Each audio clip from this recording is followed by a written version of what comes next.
The afternoon sun filtered through the trees on Riverside Plaza, casting dappled shadows across the wide concrete steps where office workers took their lunch breaks. Daniel Morrison sat there with his daughter Lily, sharing a simple turkey sandwich wrapped in brown paper. He wore his usual gray hoodie over a comfortable t-shirt, his dark hair slightly tousled from the morning breeze. They'd made it a tradition, these Wednesday lunches between his morning custodial shift and her half-day at school. Lily was chattering about her art class when Daniel noticed the girl. She sat 3 steps below them, maybe 9 or 10 years old, with long brown hair and shoulders that curved inward like she was trying to disappear. Her school uniform was pristine, her backpack expensive-looking, but something about her posture made Daniel's heart ache. "Daddy," Lily whispered, tugging his sleeve. "That girl looks sad." Daniel had learned over his 43 years that sometimes the loneliest people were surrounded by the most things. He unwrapped the second half of their sandwich, the one he'd been saving for his dinner break. "Excuse me," he said gently, leaning forward. "Are you okay?" The girl looked up, startled. Her eyes were red-rimmed. "I'm fine. You don't look fine, honey. When's the last time you ate something?" She shrugged, looking away. "My mom's supposed to pick me up. She's in a meeting." Daniel glanced at his watch. It was almost 2 o'clock. "How long have you been waiting?" "Since school let out at noon." Without a word, Daniel stood and walked down to her step, holding out half the sandwich. "Here. You can't think straight on an empty stomach. My mother used to tell me that." The girl stared at the sandwich like it was a puzzle she couldn't solve. "I can't take your lunch. Already ate my half. This was extra. It wasn't true, but it was kind, and Daniel had long ago learned the difference between facts and truth. Lily scooted down to join them, her own honest face breaking into a smile. "It's really good. Daddy makes the best sandwiches. He cuts them diagonal because it tastes better that way." The girl's lip trembled, and she took the sandwich with both hands. "Thank you," she whispered. "I'm Daniel. This is my daughter, Lily. What's your name?" "Sophie." They sat together on those sun-warmed steps, 3 people who'd been strangers moments before. Sophie ate slowly, like she was savoring more than just the food. Daniel didn't ask questions. He'd learned that lonely people didn't need interrogation. They needed presence.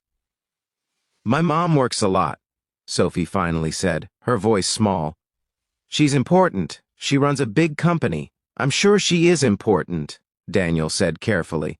"But, you know what? You're important too." Sophie looked at him with eyes too old for her young face. She forgets sometimes. Not on purpose, she just forgets. Daniel felt that familiar weight in his chest, the one he'd carried since his wife passed 5 years ago, the weight of trying to be enough, of knowing you sometimes fell short. "Being a parent is the hardest job in the world," he said softly. "We mess up, all of us, but that doesn't mean we don't love with everything we have." Behind them, unnoticed, a woman stood frozen on the plaza. Catherine Reynolds wore her signature white blazer over a lavender blouse, her brown leather bag clutched in her hand. She'd run from her office building, heart pounding, phone in hand with security alerts about her daughter's school reporting Sophie hadn't been picked up. And here was her baby, sitting on public steps, eating a sandwich from a stranger because her mother had lost track of time in a merger negotiation. Catherine's first instinct was to rush forward, to explain, to apologize. But something in the scene before her made her pause. Sophie was smiling, actually smiling, talking to this man in his worn gray hoodie, laughing at something his daughter had said. "Your daddy seems really nice, Sophie," said to Lily. "He is. He's the best daddy in the world. Sometimes we have picnics for dinner right in our living room because he says happiness doesn't need a fancy restaurant." Daniel caught sight of Catherine then, standing there with her hand pressed to her throat. Their eyes met, and he saw everything in her face, the guilt, the fear, the exhaustion of trying to hold too much at once. He stood slowly, gently. "Sophie, I think someone's here for you." Sophie turned and saw her mother. Something complicated crossed her face, relief mixed with resignation. "Mom." Catherine walked forward on unsteady legs, her polished heels clicking against the concrete. "Sophie, sweetheart, I'm so sorry. I got caught in a meeting, and I lost track of time and... It's okay, Mom. Sophie's voice was quiet, practiced at forgiveness. But it wasn't okay, and Catherine knew it. She looked at Daniel, this stranger who'd shown her daughter more kindness than she'd managed all week. Thank you for staying with her. I don't know how to... No need, Daniel said simply. Anyone would have done the same. But they both knew that wasn't true. People had been walking past Sophie for 2 hours.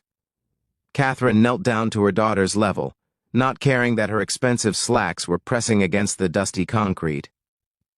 Sophie, I'm sorry. Really, truly sorry. You deserve better than this. Sophie's eyes filled with tears. You always say you're sorry. The words hung in the air like a bell that couldn't be unrung. Catherine felt them land in her chest, sharp and true. You're right, she said, her own voice breaking. I do, and I need to do better than sorry. Daniel touched Lily's shoulder. Come on, sweetheart. We should let them talk. But Catherine looked up at him. This man who'd given his lunch to a lonely child. Please, wait a moment. She stood, pulling out her wallet. Let me give you something for the sandwich, for your time. No, ma'am. Daniel's voice was gentle but firm. That's not why people help people. Catherine stared at him, and in that moment, she saw something she'd forgotten existed. Simple human decency, given freely, expecting nothing in return. Then let me buy you lunch, she said, both of you. There's a cafe around the corner. Please. I'd like to thank you properly, and maybe Sophie would like to spend a little more time with her new friends. Sophie looked up hopefully. Can we, Mom, please? Daniel met Catherine's eyes. He saw exhaustion there, yes, but also something else. A woman trying to find her way back to what mattered. He knew something about that journey. Lunch sounds nice, he said. They walked together to the small cafe 3 blocks away, Sophie holding her mother's hand on one side and chattering to Lily on the other. Catherine and Daniel fell into step behind them, 2 adults watching their children navigate the complicated world of almost friendship. I'm Catherine Reynolds, she said quietly. I run Meridian Technologies. Daniel Morrison. I'm a custodian at the Fletcher building downtown. She glanced at him, surprised by his directness. Most people added qualifiers, made excuses for honest work. How long have you been doing that? 5 years, since my wife died. Needed something with steady hours so I could raise Lily. I'm sorry about your wife. Thank you, and I'm sorry about whatever is pulling you in so many directions you can't get to your daughter on time. Catherine felt tears prick her eyes. When was the last time someone had acknowledged her struggle without judgment? It's not an excuse. No, but it's a reason. There's a difference. Over sandwiches and soup, the 4 of them talked. Sophie told her mother about school. Really told her, not just the surface details she usually offered. Lily shared stories about their weekend adventures, the small joys of a life lived simply, and Catherine found herself relaxing in a way she hadn't in years, listening to this man who seemed to have figured out what she'd lost somewhere along the way. How do you do it? She asked Daniel when the girls had run off to look at the cafe's fish tank. Balance everything? Daniel smiled, a little sadly. I don't balance it, Catherine. I choose it. Every day. I choose Lily. Some days that means my house is a mess. Some days that means we eat cereal for dinner. But she knows, without question, that she matters more than anything else. I've been choosing wrong, Catherine whispered. You've been choosing what you thought you had to choose. That's different. He paused, stirring his coffee. My wife used to say that success isn't measured in the things we build. It's measured in the people we love and who love us back. Took me losing her to understand what she meant. Catherine watched Sophie at the fish tank, her face pressed close to the glass, Lily beside her pointing at something. Her daughter looked happier than she'd seen her in months. I've been building an empire and losing my daughter, she said. Then stop building for a while, or build different things. Children don't need empires. They need presence. It was harsh truth delivered kindly, and Catherine felt it settle into her bones. I don't know if I can change everything overnight. Nobody can. But you can choose differently tomorrow than you did today, and then the day after that. Small choices, made consistently, They add up to a life. That evening, Catherine did something she hadn't done in months. She canceled her evening conference calls. She turned off her phone. She sat on the floor of Sophie's room and listened, really listened, as her daughter talked about everything and nothing. And the next day, she found Daniel's number through the Fletcher Building management office and called him. "I wanted to thank you again," she said, "and to ask if maybe Lily and Sophie could have a play date sometime. Sophie hasn't stopped talking about her." "That would be nice," Daniel said. "Lily would like that." "And Daniel? I wanted to tell you that I went home early today, first time in 6 months. Sophie and I made dinner together. Pasta from a box and sauce from a jar. But we made it together." She could hear the smile in his voice. "That's good, Catherine. Really good." The playdates became regular occurrences. Saturday mornings at the park, Sunday afternoon movies, simple things that cost little but meant everything. And gradually, carefully, Catherine and Daniel became friends. He taught her about being present. She taught him that it was okay to want more than just getting by. 6 months later, on another sunny afternoon on those same plaza steps, Daniel and Catherine sat watching their daughters play tag with other children. "I changed my schedule," Catherine said. "I'm home by 5:30 every night now. The board wasn't happy, but they adjusted. How does it feel, like I can breathe again?" She turned to look at him. "Thank you, Daniel, for that day, for the sandwich, for the truth. You did the work, Catherine. I just pointed you in the right direction. You did more than that. You showed me what matters." Their hands were inches apart on the step between them.